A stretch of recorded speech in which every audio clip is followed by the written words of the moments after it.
Oke, salam dan salam sejahtera. Ada pencerahan saya berkenaan dengan isu 1MDB yang mana kita tahu rasuah membabitkan Datuk Seri Najib yang melibatkan RM2.23 bilion dimasukkan ke dalam akaun pribadi oleh syarikat berkait Jolo dan Putra Faizal. So, apabila saya melihat daripada kenyataan media oleh pegawai bank yang memberitahu Mahkamah Tinggi di Kuala Lumpur bahawa RM2.3 bilion telah dimasukkan ke dalam akaun pribadi Datuk Seri Najib pada 2011 sehingga 2013 oleh tiga pihak termasuk dua syarikat yang dikaitkan dengan alih perniagaan buruan Jolo. Dan di sini juga dia kata Ketua Pasaran Modal Perbankan Persendirian Ambeng mengatakan bahawa kedua-dua syarikat itu Blackstone Asia Real Estate Partners and Tenor Finance Corporation telah mendepositkan RM2.2 bilion ke dalam akaun bekas Perdana Menteri itu terakhir dengan nombor 694 melalui 11 transaksi pada tahun 2012 dan 2013. Dan beliau juga berkata selain syarikat itu, Najib turut menerima RM60.6 juta daripada Putra Faizal melalui transaksi pada Februari Jun 2011. Dan apa yang kita lihat hari ini, apabila sebelum ini yang dikatakan oleh derma Pak Arab ni, yang mana hari ini kalau diakui pun ada, tetapi hakikatnya cuma 60 juta, 60.6 juta. Tetapi yang ada daripada syarikat Jolo yang membabitkan 1MDB ini masuk ke akaun Najib adalah 2.2 bilion.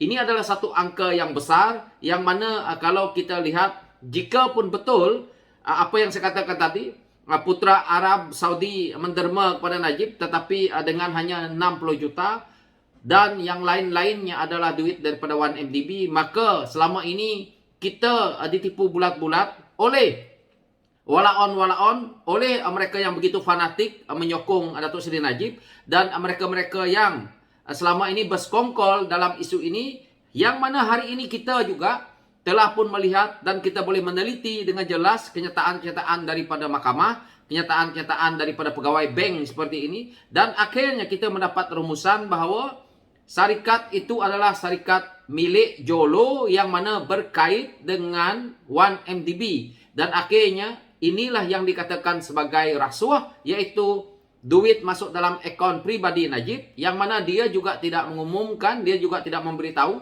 ke arah dari arah mana duit itu datang. RM2.2 bilion itu bukan sedikit.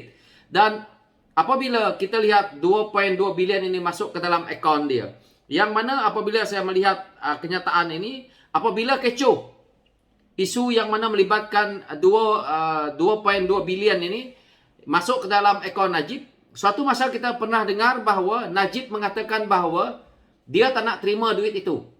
Dia nak pulangkan kembali kepada Putra Arab. Kita pernah dengar isu itu. Tetapi sebenarnya dia transfer duit itu ke Singapura pula. Ini yang kita lihat, ini yang kita dengar, ini yang berlaku. Dan akhirnya kita pun tak tahu ke arah mana duit itu sekarang. 2.2 bilion. Tetapi kalau betul apa yang kita lihat, apa yang diumumkan oleh pegawai bank ini, bahawa Putra Faizal hanya memberi RM60 juta saja, 60.6 juta. Yang hilang, yang terbabit ini 2.2 bilion. Jadi penipuan besar yang saya nampak di sini, yang mana memang wajarlah Najib ni dipenjarakan kerana dia betul-betul bulat-bulat menipu rakyat. Kita tahu bahawa 1MDB ini apa yang berlaku di Singapura sehingga kan DBS Bank yang terlibat, iaitu dua pegawai bank di Singapura, iaitu DBS Bank, manajernya dua orang kena penjara gara-gara kes 1MDB ini. Dan kita tahu Bank Swiss di Singapura terus ditutup disebabkan oleh kes 1MDB yang waktu itu apabila negara luar dah pun melihat bahawa 1MDB ini adalah satu skandal rasuah yang terbesar dalam dunia, maka negara luar mengambil waktu yang begitu cepat untuk mereka menyelidiki, untuk mereka selesaikan masalah ini, terutama yang kita dah lihat Singapura dan juga Amerika.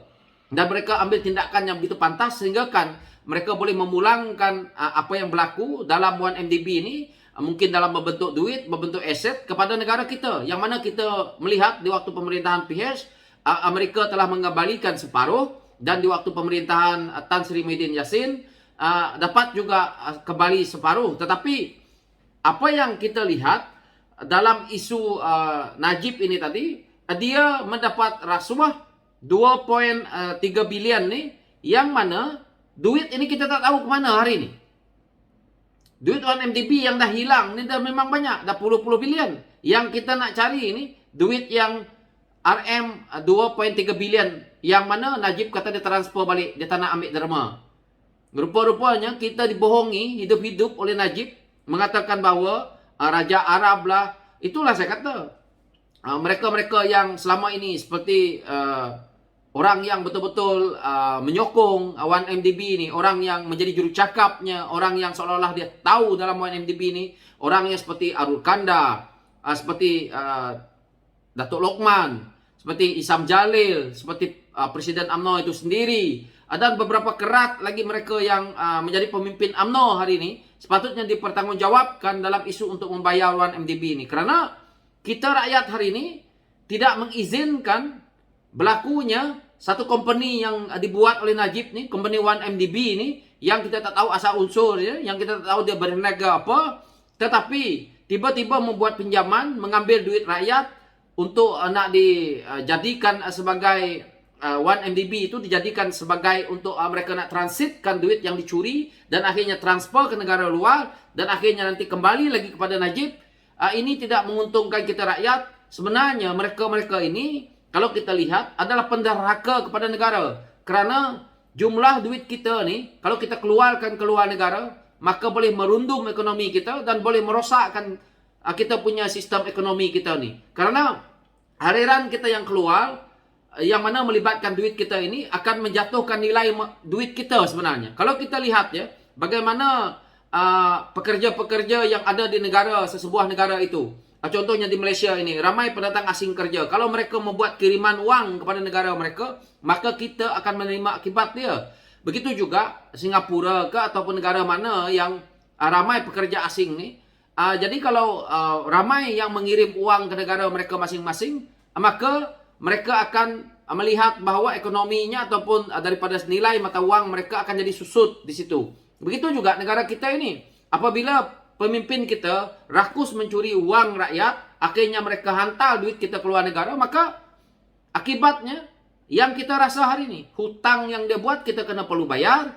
Dia sendiri kalau dipenjarakan, didapati bersalah, dia akan duduk dalam penjara, tetapi menanggung beban itu keseluruhan rakyat Malaysia. Anak-anak kecil, anak-anak kita yang baru pernah lepas ijazah, lepas sekolah, hendak bekerja, akhirnya kita terpaksa bersama-sama membayar hutang itu, yang mana gaji kita tidak dilihat stabil, tetapi kita perlu membayar contohnya harga barang yang mahal. Maka disitulah kita ni terpaksa terlibat dalam pembayaran hutang 1MDB ini. Dan kita tahu juga melibatkan simpanan pekerja, contohnya LTAT, KWSP,